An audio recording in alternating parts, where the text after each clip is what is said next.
So our next class, we're going to talk about cybersecurity. Donald is going to be the presenter. I always tell Donald that he's an oddball, but that's just a joke. He's actually a rare find. He's a certified information system auditor. He's also our IT director. What Donald does is he performs various IT audits and review, PCI compliance reviews, and training for our clients. He has just recently taught a cashier's class for one of our clients. So he does a variety of stuff. He's also a frequent guest lecturer and speaker on security topics for various professional conferences, and also he actually teaches in colleges too. On a personal note, he also loves long walk. No, just kidding. He doesn't. He's a Marine veteran who likes philosophy and photography. Welcome, Donald. Thank you. Hopefully you can all hear me just fine, because I'm also running the sound, so that's kind of weird. So I'm not just the IT auditor guy, I'm also the AV guy, apparently. So, well, today I'm going to talk about, that's not too high, is it? Okay. So today I'm going to talk about some cybersecurity and some of the things that you guys can do for local governments. And so I'll talk about a number of different things. Please interrupt me if you have questions. I probably have all kinds of answers for you, even if it's not even on what we're talking about here, because you're all not IT people, so I can probably answer everything. But if you're having a problem with your computer, turn it on and off again, okay? That'll be the first problem. So I want to start off and say, okay, what's the problem? Why do you care? Why am I even talking to you about cybersecurity? So why do you care about it? Is that too loud?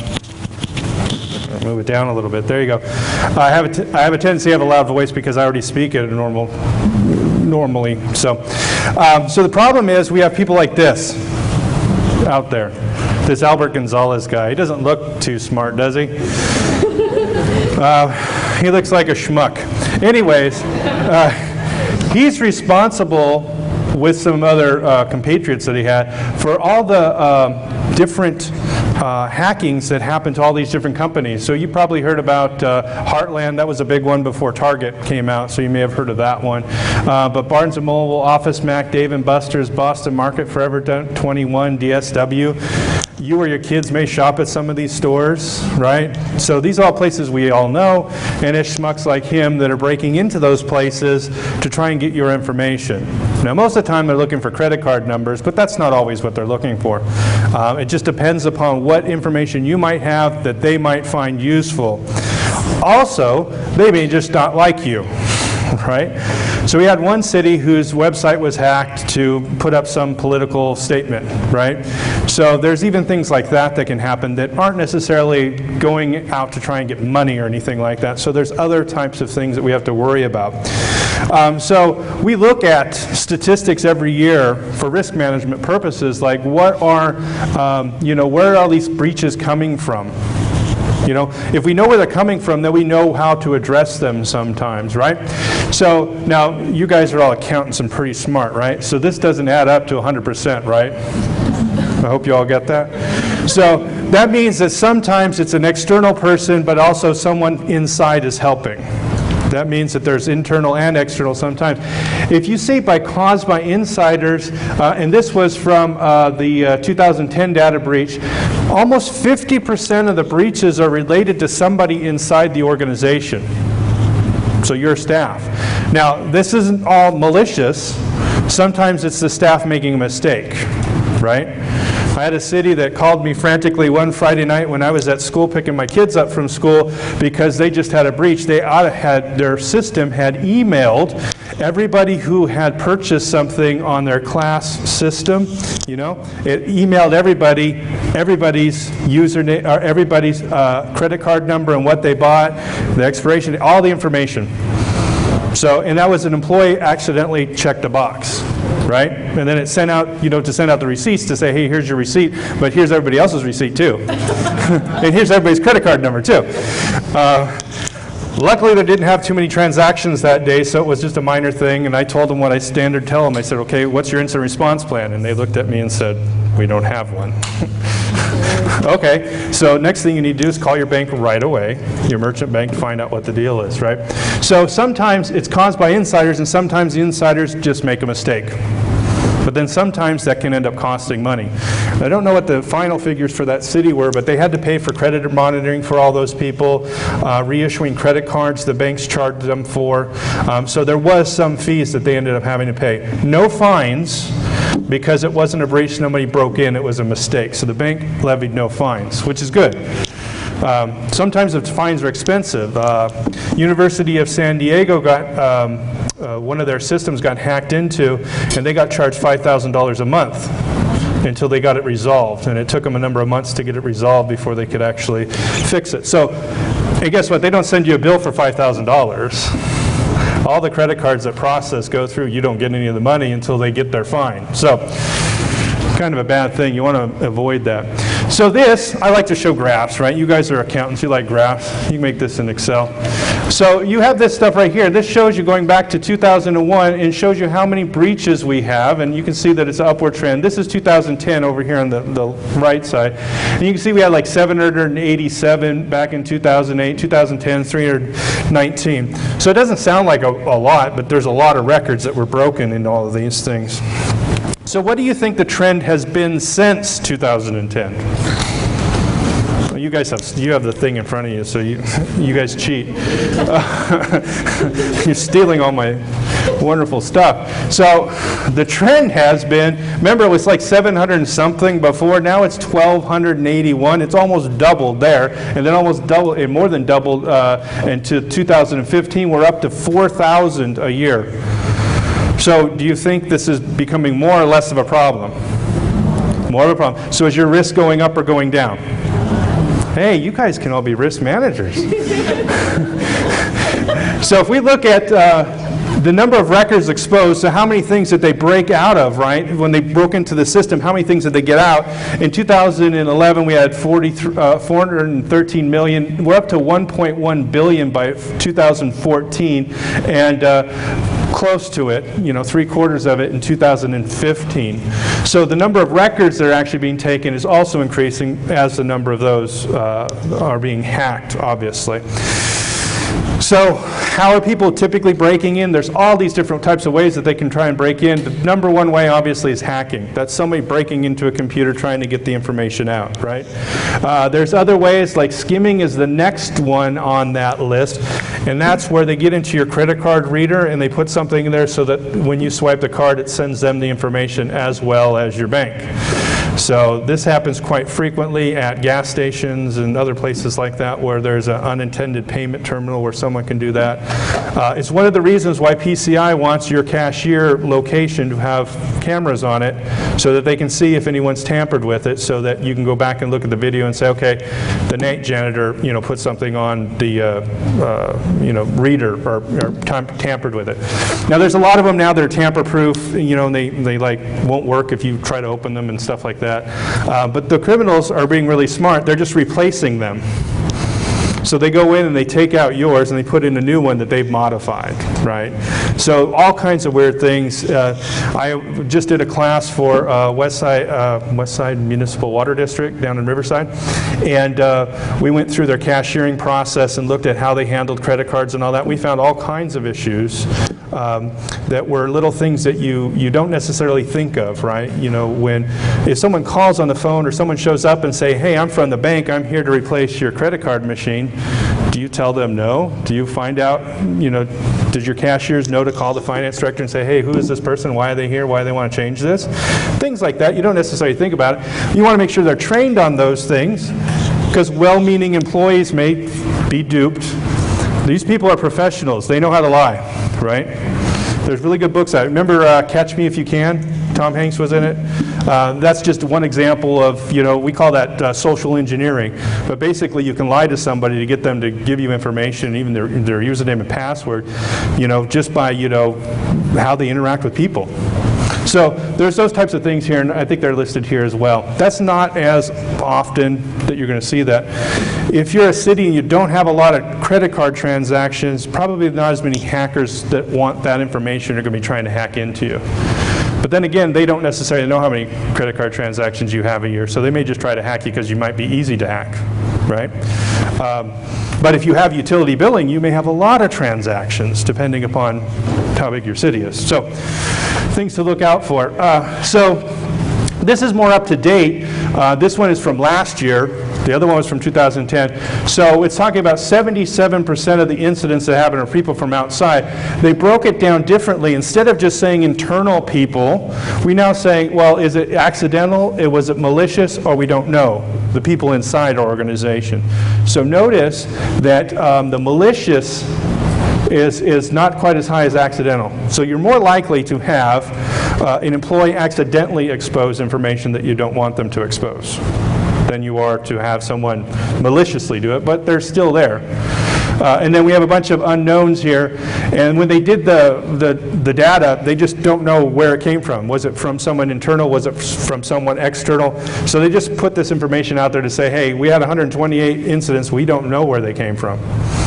So if you're a risk manager, you can look at this and say, well, most likely we have a threat from the outside more than we have inside. But there is a little bit of a threat inside. So we got to spend a little bit of time on internal controls, right? So if we look at what types of information that they get, this is interesting. The number one is passwords. You think, oh, password's not that big of a deal, right?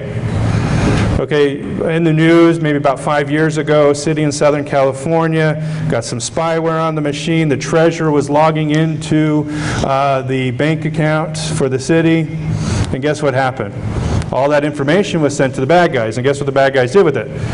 They logged in, transferred the money. I forget, hundreds of thousands of dollars.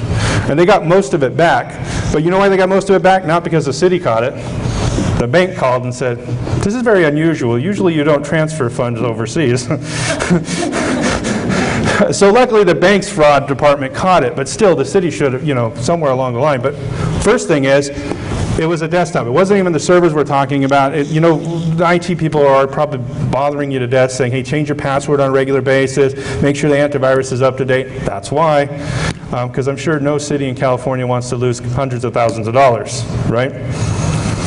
So, password, number one thing stolen, really important that we don't get that lost.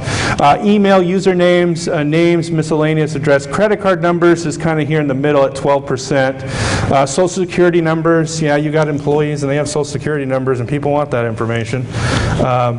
And other types of information, including medical information. Notice medical information is lower. You can't really resell that. Unless it's Brad Pitt and he had something done, but then you probably resell that because people want to know that. Nobody wants to know about your surgery or whatever it was, right? So it's not as interesting. So when we look at the types of organizations that have been breached, where do you think local governments fit in this group? So if we listed, businesses, nonprofits, local governments, federal government, where do you think local governments are listed? You guys probably have the sheet in front of you, right? So you know what the answer is going to be. Well, note you're not at the bottom and you're not at the top. Note that you are at risk higher than the federal government. More likely. So, again, now let's ask the risk question. Are you more at risk or less at risk than the federal government? You're more at risk than the federal government. Or you're more or less at risk than Target? Less. Right? Okay, so now you got an idea of kind of what us risk managers do, right? When we look at all this stuff, this kind of gives you an idea of like how much money should I spend on cybersecurity? Well, more than the federal government and less than Target. There you go. So, and there's a big, area in there, right? So this kind of gives you an idea. University is really up here high too. And I teach at schools, and I've taught at, 4 different community colleges, University of San Francisco, and something else. So I've taught at a lot of those places. I've noticed, one of the reasons why they always get hacked so much is because they really don't, they have an attitude of like, hey, everything's open, right? This is a school, we want everybody to be able to log onto the wireless, and so they have it set up with very loose controls. And so typically they're really hacked, and they also have very fat pipes to the internet. In other words, they have a lot of download speed. So hackers like to get stuff up there because then they can distribute it really fast. And a lot of times, I was on campus and I worked with the IT departments, they don't know what's even on campus. Because the math department doesn't tell them that, hey, we got a new server, we just put it over there and we're not patching it and people are hacking into it, but don't worry about it because we're using it for whatever we're using it for. So, very decentralized, a lot of problems with that. So, now what state do you think has the most breaches? Well, guess what? California's number one. So do you think you are at more risk or less risk than a city in New Orleans? Probably at more risk, right? So this kind of gives you an idea when you think about this risk management-wise. This is good information to have, intelligence, risk intelligence, so that you can determine, where in the budget should cybersecurity be for a city in California. It shouldn't be zero, right? That's probably not a good idea, given what we have. So if you look at, and I apologize for your slides because you don't see all these, but you can, 1 through 4, 6, 7, and 10, you can circle those if you want. Those are the ones that are orange. And I say that they're PCI related, but they're just cybersecurity related too. I stole this slide from another slide deck. But this basically tells you that when the AICPA goes out and does their annual study and figuring out where's the priorities in spending in IT, most of them, 7 out of the 10, are somehow related to cybersecurity. So this is their top concerns. 7 of those, of the 10, are related to cybersecurity in some way, shape, or form. And they're asking accountants, they're not asking the IT folks, right? So this kind of gives you an idea of why this is important. Or if you don't think it's important, you gotta ask yourself why, right? So when we look at it from the audit perspective, when I come and look at it, just so that you understand, because many of you guys are clients, so some of you don't know what I do and some of you do know what I do, but as my part of the audit is to determine what is the risk of material misstatement, how is it low, moderate, or high, for the IT environment aspect of this. Right, so as you rely more and more upon IT, because you don't have general ledgers that are paper and abacuses anymore, right? So you're relying on some type of computer to hopefully put in good numbers and good numbers come out. But there's other things in that environment that we have to look at and see, is there a risk? Like, did someone get spyware on the treasurer's computer and then abscond with a bunch of the city's money, right? That becomes a problem. So there's a risk here, and there's an overlap of risk and material misstatement as the financial reporting control environment and the IT control environment kind of overlap. Now, every city is going to be different, right? Some cities are highly automated, and the IT control environment and the finance control environment are going to be overlapped to a greater extent. Some cities are very separate, and they don't have as much, they don't rely upon IT as much. Therefore, they would be, there'd be less of an overlap, right? So it just depends upon your particular organization and how much of that overlap there is to determine how much risk there is. And so my job, again, a part of the audit is to kind of find out, okay, what is cybersecurity doing to this organization? What is their control environment looking like? And how does it affect the risk of material misstatement? Then I give it to the auditors, and then they do their magic with it. If you're a client of ours, then I give you a report as well. It usually goes to the IT folks and whoever our contact is with the city and finance, so that you guys have an idea of some of the things that we find that do affect the financials that we want you to fix, and that's typically under other matters. And then we give you a list of all the other controls that aren't in place that really don't affect necessarily the risk of material misstatement, but they're things that are good practices for you guys to do, that's recommended for local governments to do. So we give that to you as kind of like a management tool, right? That's kind of like a bonus thing. I have to ask those questions to kind of figure out what the level of risk is, but then after that I don't need to do anything else with it, but it's useful for you guys, and so that's why we give it to the cities afterwards. So all of this gets down to, and you'll hear later on when they talk about fraud in the fraud class and doing risk management and governance, and they'll talk about COSO and all those fun things that you need to do. Part of COSO and part of proper governance also includes IT governance, right? So IT is part of the thing. It's something we rely upon. We need to do it. So part of that is determining how do we assess the risk and address the risks of cybersecurity. So it's really easy. I got this nice little chart. It's easy for you guys to read. You determine what your objectives are, right? Lower the risk. That's pretty easy. You assess what risks you have, and we kind of did a little one just a minute ago, kind of figuring out, okay, where are we standing compared to everybody else? And then we apply controls to limit that risk or reduce that risk, right? We can't eliminate it, but we can reduce it, so we got to figure out what we are. You go back and say, hey, hacking is one of the ways that this happens. Okay, how do we prevent hacking? What controls can I put in place to limit our city's exposure to being hacked? Right? Pretty simple, straightforward. Well, then we put those controls in place, then we need to assess them. Right? Do they work as we intended them to do? Would they actually stop a hacking, or do we put a control in that isn't really addressing that? And then we need to monitor those controls, and we need to monitor risks, and we need to change. As you saw with our charts that I had here at the beginning, risk has changed over time, and every year it's slightly different. There's a lot of free reports that are out there. I kind of pull them all together and kind of look at them to see which ones are giving us good data as to where types of attacks are coming from, so that even for us internally, we're addressing what those new threats are. So that's part of the monitoring. Also, how many people put controls in place and then never go back and look at them again to see if they're still working? Right? In IT, that sometimes happens because sometimes it's automated and we don't think about it. Firewall is one of those good ones that's automated, right?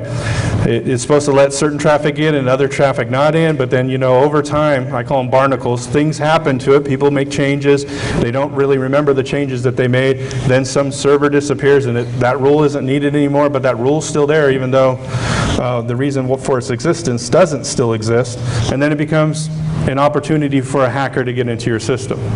Right, so those are the types of things you want to address. So monitoring becomes an important aspect of proper governance when we talk about IT. And so if you want to read, and again, we're giving you all kinds of information in case you can't sleep at night if you want to read something. So the internal control guidelines by the State Controller's Office for the local governments, they came out in 2015. It's a great read if you're tired, or maybe you just want to take a bubble bath and just sit back and relax. Calgon or something, right? This will help you, just totally relax you. Anyways, so this one talks a lot about it, and they specifically talk about IT and addressing IT risks. The biggest problem that I find with the document is they really give you no help as to how to do that, right? So they say, hey, they're IT risks, you need to address them. And guess what? We're not going to tell you how. So I'll kind of help you with some of that. So some of the things they talk about is doing risk assessment activities. So what are some of the activities that you should be doing? Well, again, this came from back, that slide with the arrow on it. That's what I'm basically telling you. You identify your objectives, you monitor and respond to increases in risk. The IT department should periodically identify and communicate the risks to employees for, be vigilant. In other words, you keep them informed of those things. And then changes, here's a secret. So for risk management, anytime there's a change in risk. Now the question is that change material or not? Right? So that's what the risk manager's got to do. They got to say, okay, we changed how we did this process. We got rid of this mail server. We got this new mail server in there. Okay, so there's a change in risk. Is that increased or decreased? Did we get a more secure system? Well, if we got a more secure system, then risk has decreased. If we got a system that, doesn't do spam as well as the last one, then our risks increase, right? So anytime we make a change, we have to ask ourselves, is that increasing or decreasing the risk? And that's for all the critical IT functions. The finance server application, that would also be another one of those ones that you'd have to ask the question, hey, if we go to the cloud, is that more or less risk, right? A lot of cities are starting to move that direction, outsourcing it, because then they say, hey, then we don't have to have, special people employed, or the people that we have employed in IT can do other things, and we don't have to, have another server on there, save energy, all that other stuff. We'll talk about that in a minute. But there's a lot of benefits to doing that, but there's also, how did that change risk? Did we even ask the question? I find most of the time people haven't asked the question. They don't even know if the risk is up or less or what. And sometimes they don't even know where to go look to find the answer, which is fine. I need a job, so. So Once we do this, and the guide references the AICPA auditing standards, but basically saying control activities are the policies and procedures that help ensure that management directives are carried out, and control activities, whether within IT or manual systems, have various objectives and are applied at various organization and functional levels. So yeah, so what are they saying? Do some risk management with IT, but they're not going to tell you how. Because AICPA, they're not IT people. They don't know necessarily how to do all this stuff. So, so how can I help you figure that out, right? So one of the ways that you can do this is coming up with a type of standard, the most appropriate standard for local governments. Now, the National Institute of Standards and Technology has what the federal government's required to use, which is called the Risk Management Framework. And the Risk Management Framework is what it says. It's a framework for IT to implement controls to reduce risk. So, and now, the National Institute of Standards and Technology has recommended this for local, state, and federal governments, and tribal governments. So, are you guys fitting in that one of that groups? Local, right? So, an organization that is authoritative on something, National Institute of Standards and Technology, has said that this is what is recommended for you. Now, does that mean you have to do it? No. But due diligence requires that you at least determine why you're not doing it, right? So if something ever happened and you actually had to go to court because of something, and the judge would look at you and say, why did you not follow industry best practices? You'd have to explain why you're not following this guideline, or something similar to it. Now there's other ones that are similar to it. There's COBIT, there's ISO, there's other things you may have heard of. This one's just easy, and they do a lot of the homework for you. They update the controls on a regular basis based upon risk information that they've determined from actual incidents that have happened. And so they actually even prioritize them and say, this control is more important than this control, or you implement this control first, because this one, there's been a lot of hacking or a lot of incidents because this control has not been in place. So we recommend that this one be put in place first. Your staff doesn't have to be experts in IT risk management to do it. So you just implement all the controls. There's like 200 and some odd controls, and some of them are easy. Have antivirus, you probably already have that. And then some of them are very difficult, like having an incident response plan, right? You think, oh, I'm a small city, I don't need one. Well, maybe you just need a small incident response plan. Doesn't have to be big, but you have to have a plan or something to do. If something happens, what are you going to do next? Not call me on Friday night when I'm trying to pick up my kids. Although do, and I mean, I'd rather help you out than you make a big mess of everything. So, so recommendation. So where can you find these controls, these 200 controls? National Institute of Standards and Technology, they have, this is the nomenclature for how they name their documents. It's a special publication, 853, revision 4. It's the newest revision. And then it also talks about figuring out how inherent risk to your system is. By the way, most of you are moderate.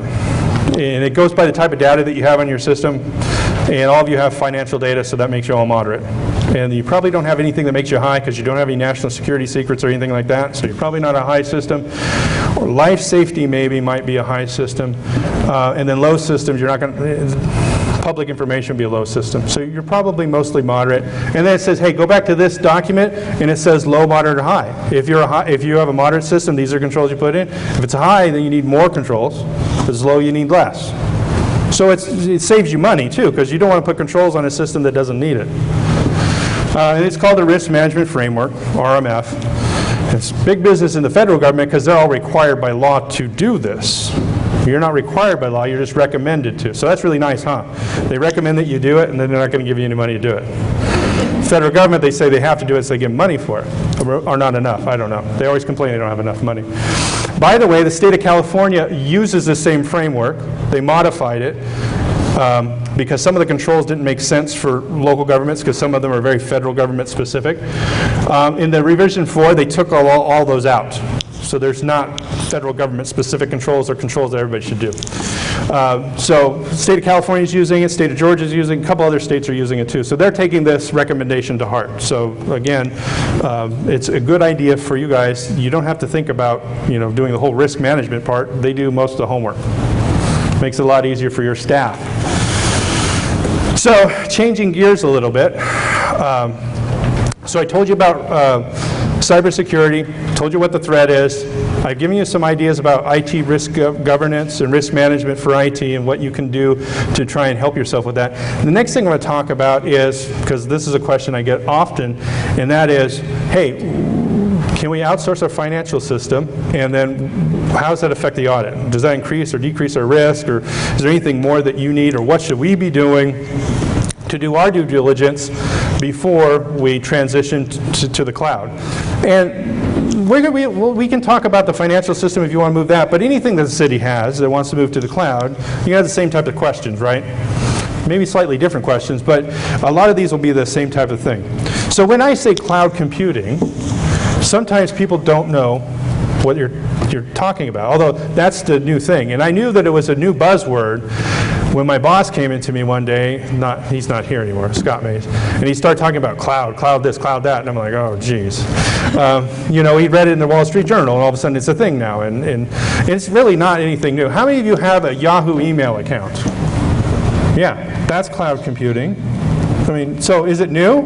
No, I've had my address since the 90s. So it's not new, but it's new in kind of different ways, right? So we're not just taking email and moving it out. We're going to move other things out. Like we're taking your whole financial application and move it out. And we call it the cloud because I don't know why we call it the cloud. Some people say it's a buzzword. Some people say it's an overused cliche. Ill-defined, a lot of different definitions. Sometimes it's just a marketing term. Like we have a security firm that they didn't change anything about what they do, and now they call it cloud security. You didn't do anything different, you know, so it's just marketing, right? So is it all hype or not? It's not all hype, but oftentimes now we're getting a little bit more specific. We're saying something as a service, like software as a service or platform as a service. So you hear those more. Those are more descriptive because then you kind of understand, okay, what am I getting as a service? I'm getting software as a service. Well, what the heck does that mean, right?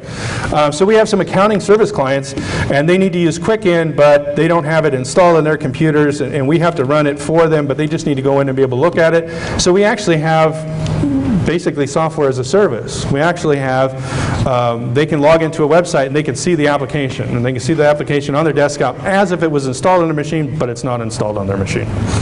So that makes it a lot easier for us to work on the same set of books with a client. So that's one of the types of things. And I use this because this is a cloud and it's nebulous, and it's kind of nebulous. You get the joke? I did some work at NASA, so kind of help with that. So what is a definition of it? Basically, the National Institute of Standards and Technology, people already talked about, and this Cloud Security Alliance said, hey, basically it's like a utility. You flip the switch and it's on, right? So how many of your cities are looking at Office 365 or have Office 365? Yeah, so that's a cloud-based service. You just flip a switch and all of a sudden, you know, you have email accounts, you have SharePoint, you have Skype for Business, you have all this stuff just by turning it on. You don't have to install anything, you don't have to set up servers, you don't have to do all that stuff. We just migrated our email last weekend. It was not last weekend, the weekend before last, to Office 365. So a little trying at first, but we got through it. But this is a utility-based model. I don't have to buy more hard drive space if I get more employees. I just go in there and provision them. So it's more like a utility, less like trying to build something every time you need something. So it comes with all kinds of other stuff. That's just one example of like a software service, but it's also platform as a service. It's a group of services. So now they talk about different types of things, like how do you talk about these things? And like, what are some of the definitions? So I'm going to go through those just to kind of help you out with them, because they say, oh, there's different models and all this. There's essential characteristics. Some of this will help with getting rid of some of that cloudiness, right? So cloud service provider, that's somebody who's providing some type of service. So Amazon is a cloud service provider. Yes, they sell books, but it's been a long time since they've only sold books, right? So now they sell server space. And you can set up servers up there, and you can put your applications on them. This is great if you want to test something. Has your IT department said, well, we really can't test it because I need to install this on another computer, and we don't have any hardware to install this for me to test it. Well, guess what? Tell them put it in the cloud. Run your test, find out if it works, and if it works, then you only get charged for why you're using it, so if you're just doing testing, it's not going to get charged very much. Google has a cloud service. Microsoft has a cloud service. There's all kinds of other cloud services that are out there. Now, cloud service offering is what they're actually giving you. So is that Office 365? Is that, who's the SunGard has whoever has SunGard and has it remote, if you have the cloud service for them, that would be a good example of that too. Those types of services that they're actually offering. A lot of cloud service providers provide more than one. Microsoft does have Office 365, but they also have something called Azure. And Azure is basically any type of server you want. You want to have a WordPress site running on Linux, they can provision it for you in the cloud. And yes, neither one of those are a Microsoft product, but they can put it in the cloud for you. So those are, and again, all you have to do is flip a switch and it's provisioned. You don't have to install, you don't have to set up a server, you don't have to do any of that stuff. It's just done for you. That's the beauty of the cloud. So what are the reasons why anybody might want to go to it? Well, efficiency, agility, and innovation. That's what a CIO of the federal government came up with. They had a nice little report that they wrote that explains why there's benefits to it and why the federal government wants to take about a quarter of their total IT budget and move it towards cloud services. So this ought to be a clue too, that the federal government says, hey, we're not very efficient, we're not very agile, and we're not very innovative when it comes to IT, so let's move it to people that can do those things for us. Smart move, although not all data that the federal government has is really ready for the cloud. But so what are some of the benefits? You can save time and money from doing it, less time spent on deploying things, more capital, move capital investment to operational expenses, right? And I'll give you a little graph to kind of give you an idea of how that kind of works. It gives you the ability to instantly test things. You can become more scalable. You getting a new employee does not require new hardware. It's just, you just turn it on. So that gives you kind of no need to own a data center, right? Because the data center can be someplace else. So you cut back on some of those costs. Heating and cooling of those things kind of cost money after times. So obviously there's a green aspect to this. You don't have as much idle time on hardware as you would have normally. And so usually you have better service. Why do I say usually you have better service? Your IT staff typically has more than one job, and they have to be experts in more than one thing.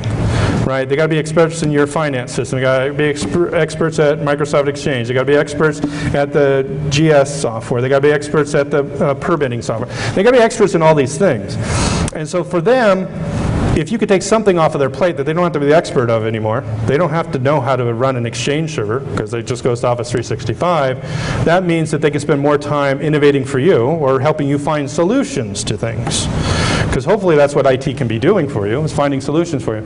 Plus, they usually have 24-hour, 7-day support. Some cities may have that. Other cities probably don't have that. I mean, you may have to call and you have a 4-hour window before you get somebody in there. And obviously, there's a lot of economies of scale when we talk about this. So NIST actually talks about it. They have a document that writes up and talks about some of the benefits, which we've sort of already talked about. But what are the risks, and how should we address those risks? And that's what I want to talk to you next.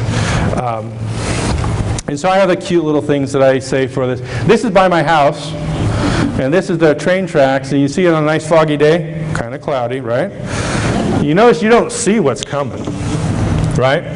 So there's some risk there, right? You sometimes don't see it until it's too late, right? Well, it depends on how fast the train's going, I suppose, right? But cloud service is sometimes like that. You don't know necessarily, if you don't know what the risks are and you're not trying to keep up with what the risks are, or trying to evaluate it at some level, it can sneak up on you and it can become a problem. So hopefully we can address some of these things for you. First question is, where's my data?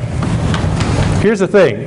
If you move to the cloud, your data is no longer in the city's center or wherever your data center is.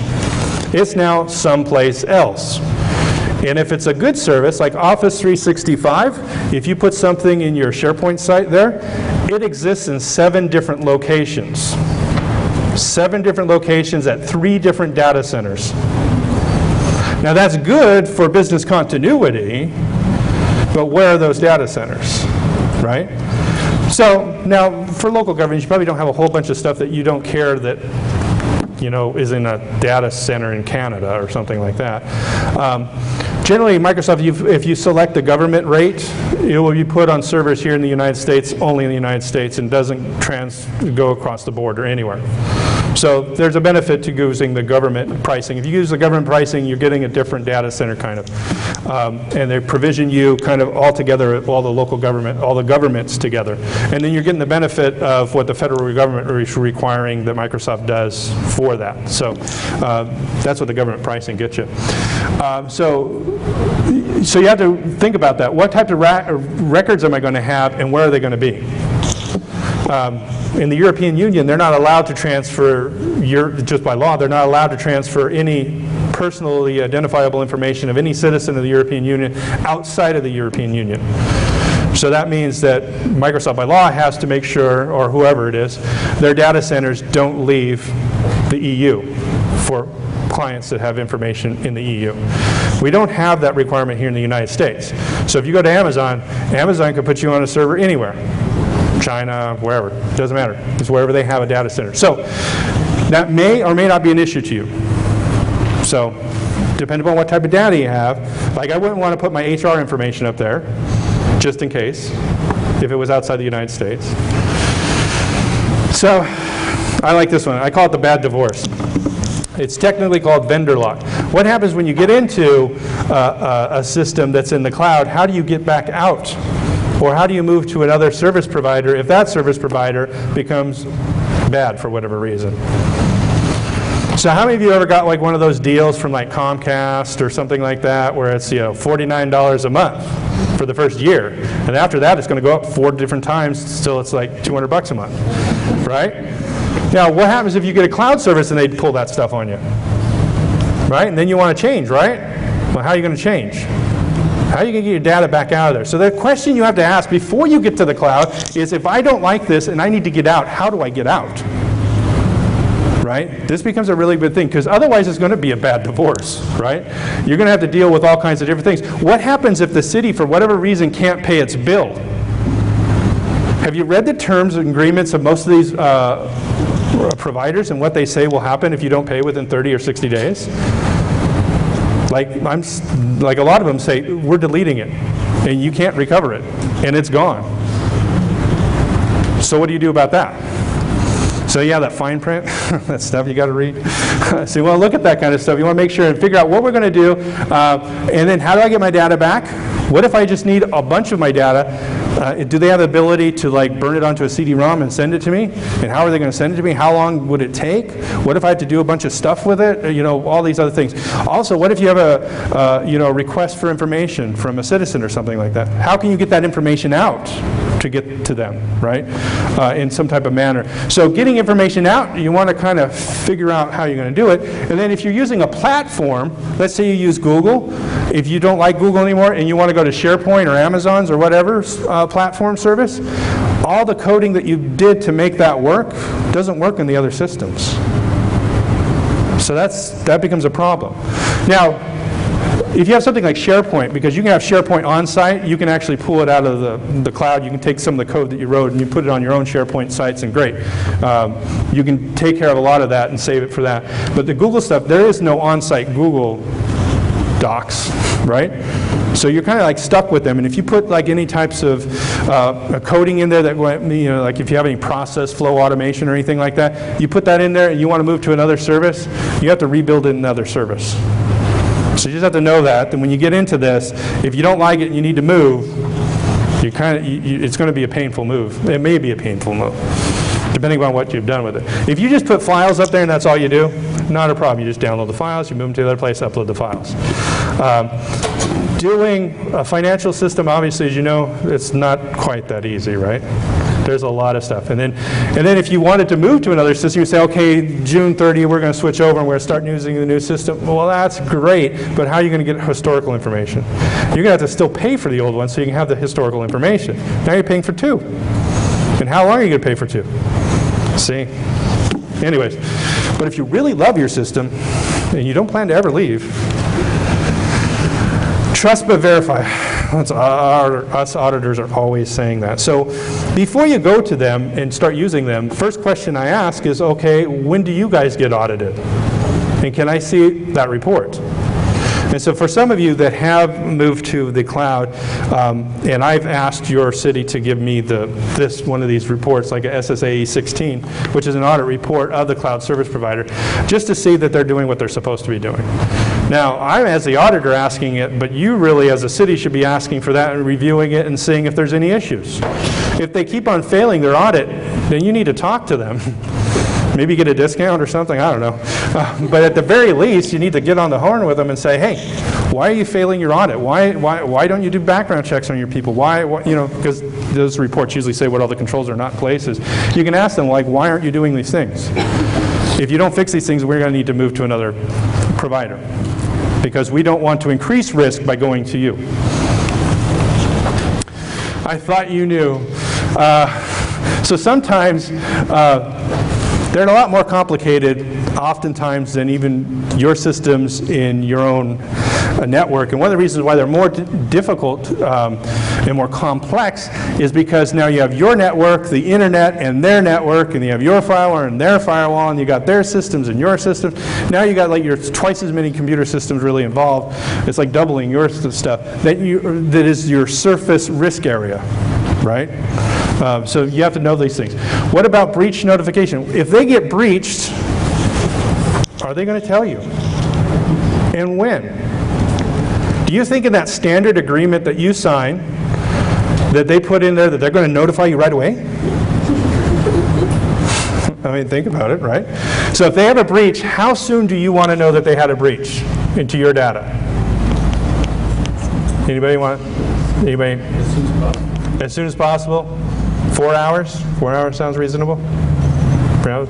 So now if you just say, hey, we'll notify you within 24 hours that there's been a breach. I kind of think 24 hours is too long, depending upon the type of data it is. But if it was not anything that was too critical, 24 hours is pretty good. Now, I say, if you have a breach, I want to know within 24 hours. You know what the next thing they're going to say is? Well, we don't know if this is a breach. We're going to have to find out if this is a breach before we call anybody. And they're going to take how long it is to figure out that it really is a breach, and then it's a week later and now you're getting a call.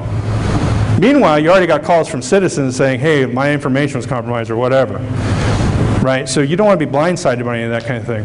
So a lot of times, one of the things that we ask, that I always look for in contracts with them, is I want to know within 4 hours, and I want to know even if they just suspect that there's a breach. I don't want to wait for them to try and confirm it, because they may or may not confirm it. I may need to take action. I need to implement my incident response plan to see what I need to do. And a lot of them won't want to budge on this. And then you have to do a risk determination and say, do we want to accept this risk that they're not going to contact us within X amount of time? So that's one of the things you have to that's one of the risks that you either have to accept, but at least you know what the risk is then. You know that they may not call you for a week if something happens. Maybe that's an issue, maybe that's not. So you want to know if the timeliness of it, how soon are they going to tell you, and then is it actual versus possible breach.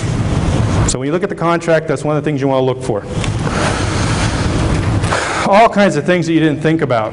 Now, are you going to go and give your staff another username and password to log in with?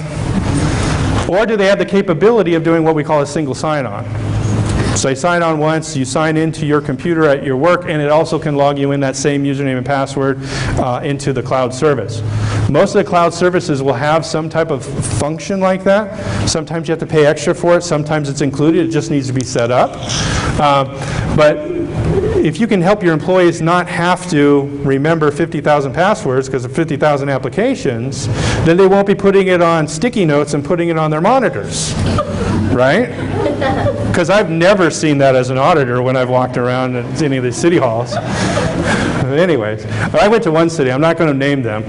I walked by and the IT director's office had a window out to it, and I was walking by the window, and I looked in there, and he had a beautiful map of the network. And I thought, oh, that's a really good map of the network. And then all the routers were listed there, and underneath them was the username and password for all the routers. I'm like, oh, anyways. So you don't want to put those up where people could see them. So you also have to notice that if you have people in your office and the internet connection goes down, so how often does that happen, right? If it goes down, then you can't get to your cloud service, whatever that is. So how timely is that going to be an issue? Now, most of the internet service is pretty good these days. You're not going to be down for more than a day, if ever. So you just won't be able to, if it's a finance server, you won't be able to do your transactions for a day. Not the end of the world. Well, if you're a hospital and you need to get medical records because people are in the emergency room, that's not acceptable, right? So you have to think about this. You know, what's my infrastructure? The internet connection is a dependency that I need. Maybe I need to have 2 independent connections to the internet because I can't afford to have any downtime. So you just have to think about those things before you do it. Oftentimes we don't think about this. How many of you ever went to any cloud service and didn't even think about the internet connection? But now this is your smallest pipe of information going in and out of your, I shouldn't have done that. This is the smallest pipe of information going in and out of your system, and now you just put a whole bunch of traffic on it, right? So now there's a whole bunch more traffic on it, so now the internet's slow for everybody else. And so the city manager can't do his fantasy football anymore, right? So what are you going to do? So you got to think about these things. What about your budget? Now, your budget's going to change. You don't have this capital expense anymore because you're not buying hardware, but now you're going to have a monthly charge, right? Or an annual charge or whatever it's going to be. So now your budget's going to change a little bit that way too. And then you have third parties that you now rely upon other people. Right? You're not relying upon yourself or your staff, now you're relying upon other people. Now, that may be a good thing, it may be a bad thing, right? Depending on how awesome your staff is. Other types of things, legal issues, multi-tenancy. What happens if you log in? Because this has happened a couple times on Google, where you log in and you got somebody else's information. You logged into somebody else's Google Drive. That's kind of scary, right? Now, do you want somebody else to log in and get the city's information? Kind of strange, huh? Now, supposedly they rectified it, so I don't want to poo-poo on Google. But those are the things you want to watch out for. You want to make sure this is what we call multi-tenancy. You don't want anybody to get into your system. What about jurisdiction and regulations?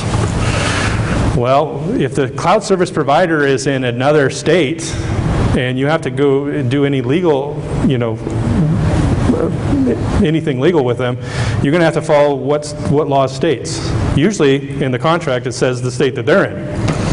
And so does it have the same laws as California? California has breach notification law, but other states don't, right? So things to think about. And then do they have support for forensics? So if somebody does hack into them, can they actually figure it out and figure out who did it or whatever? And then also, not listed here, but legal hold. What happens if you have to put something on legal hold? Right? Because somebody's suing, or you get a request for information for all the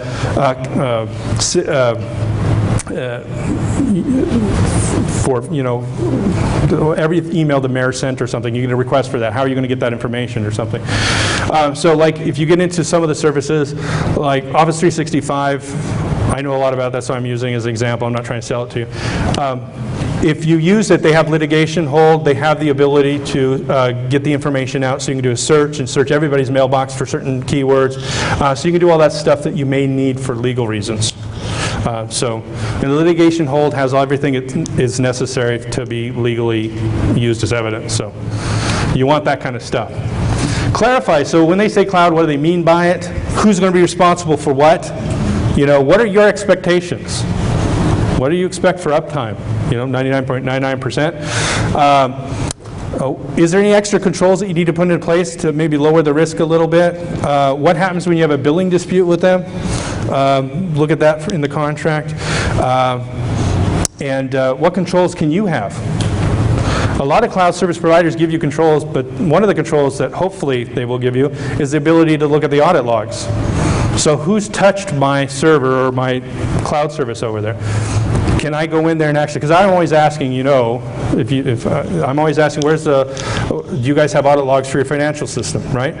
Well, if it's in the cloud, then you should have the financial logs in there also to see if any of your staff goes in, makes a transaction or whatever, you should be able to go back and figure out who did it.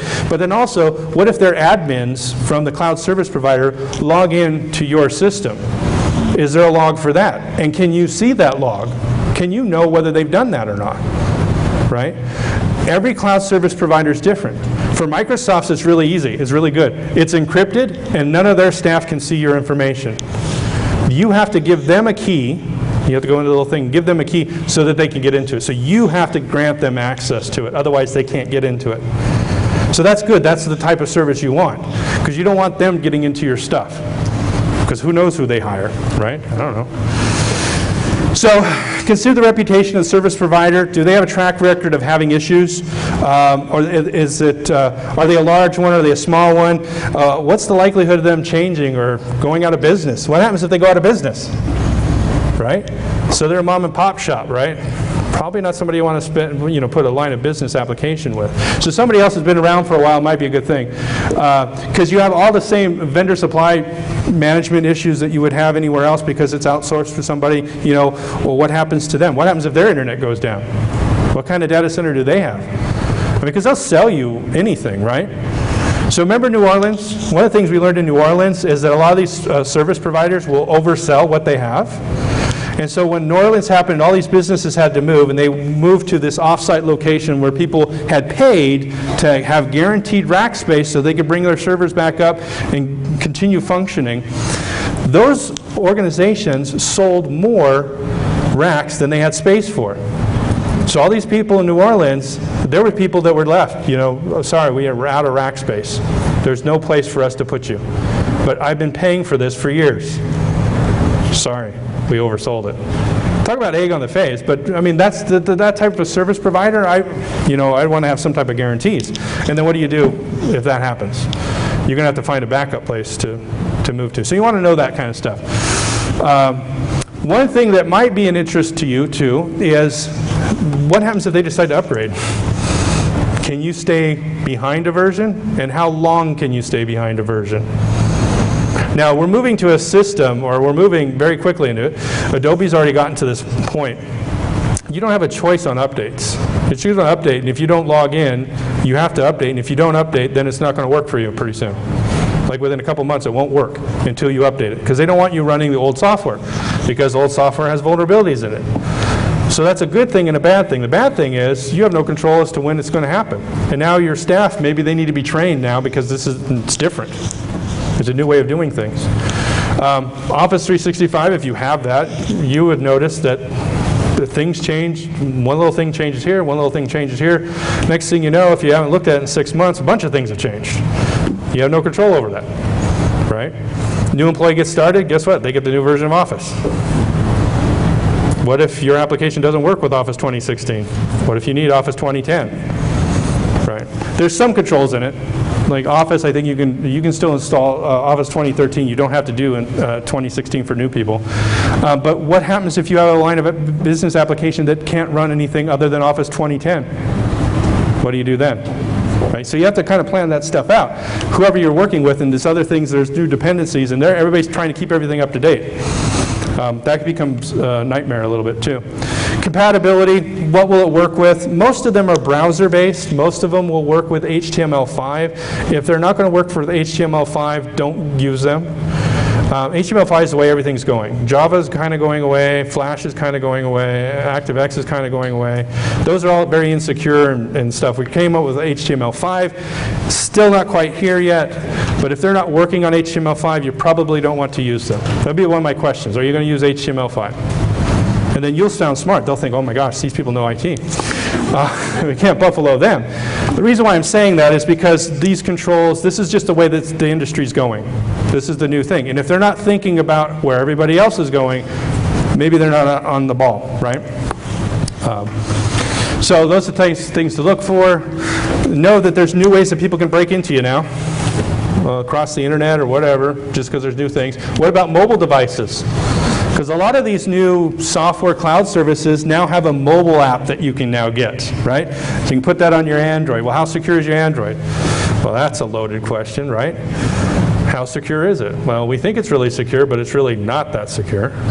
So those are the questions we have. Now, the information I have now on my mobile device, do I have the ability, if somebody puts it on their personal mobile device and they leave the city, can I remotely delete it all off their stuff if there's any data on their information?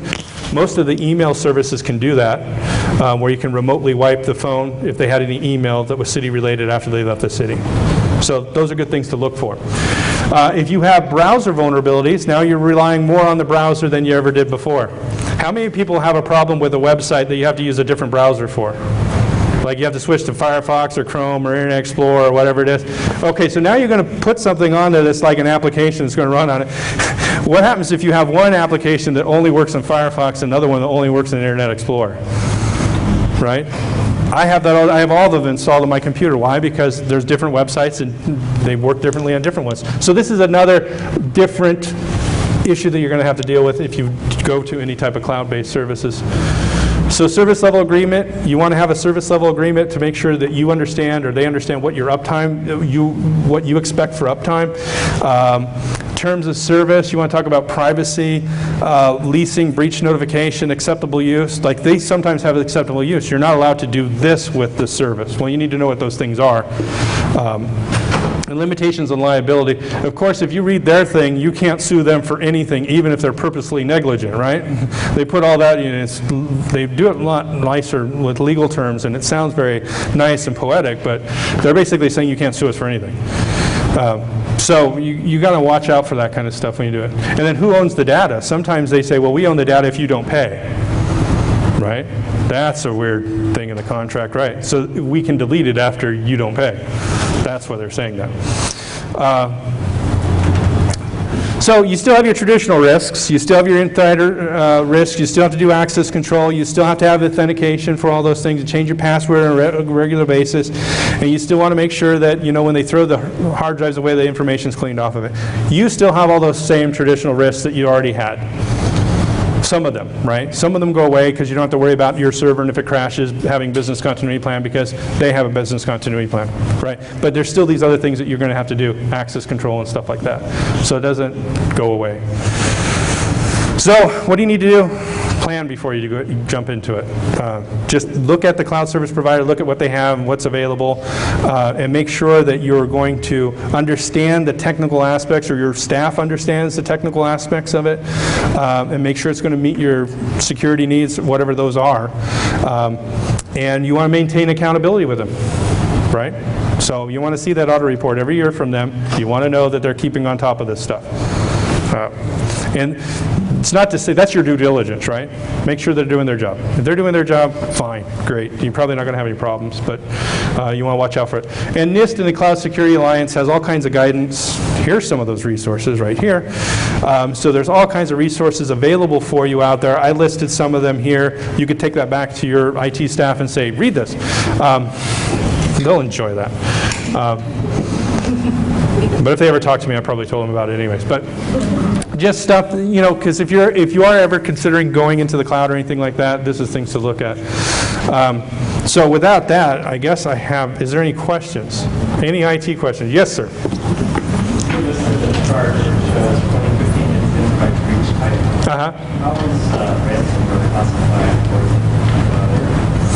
That's one of the ones that they're going to add to 2016. Because, oh, sorry. So, yes, I got to Catherine's reminding me to repeat the question. So you asked about ransomware. Where does that fit in the breach type of notification? I believe it was put under hacking in the past, but I believe this is one of the new ones that in 2016, when they do the report, they're going to add that in there.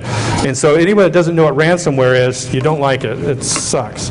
So what they do is they break into your computer, they encrypt everything, and they say, you can't have your information back until you pay us.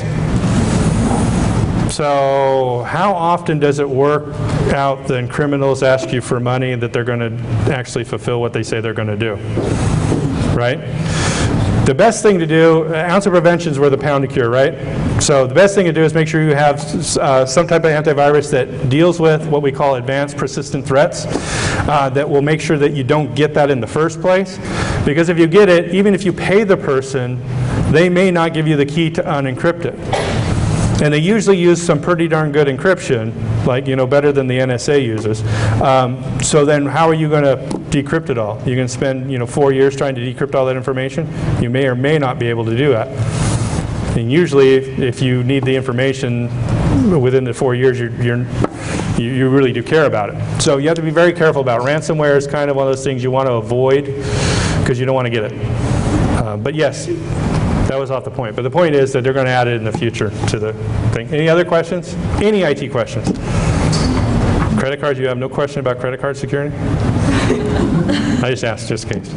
All right, so no questions. If you have any questions, you can come see me afterwards. I think Catherine's going to talk to you about snacks next.